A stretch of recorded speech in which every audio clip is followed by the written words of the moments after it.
आज आपण नाश्त्याला दही भात करायचा आहे, पण जरा वेगळ्या पद्धतीने.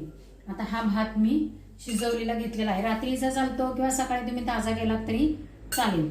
दही लागणार आहे, मीठ, कढीपत्ता म्हणजे फोडणीसाठी कढीपत्ता, कांदा, कोथिंबीर, मिरची आणि थोडे भाजलेले शेंगदाणे, थोडं दूध आणि दही, थोडंसं साखर घालायची त्याच्यात म्हणजे थोडा आंबटपणा कमी होईल.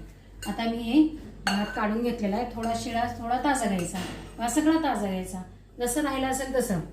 आता हे तेल मी तापत ठेवलेलं आहे, त्याच्यात नेहमीप्रमाणे आपली फोडणी घालून द्यायची. फोडणी आपलं तेल गरम झालेलं आहे, मी गॅस घालवते.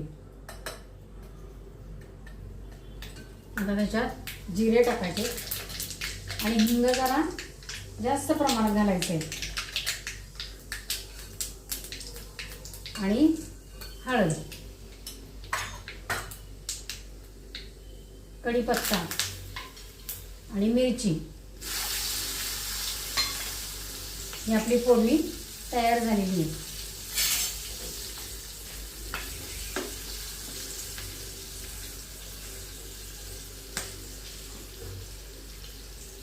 आता आपण भातामध्ये कांदा घालून घ्यायचा आहे थोडा.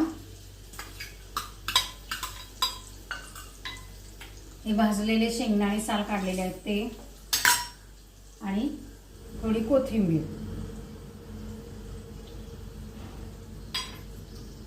थोडीशी साखर, थोडीच घालायची चवीला, आणि त्याच्यानंतर मीठ.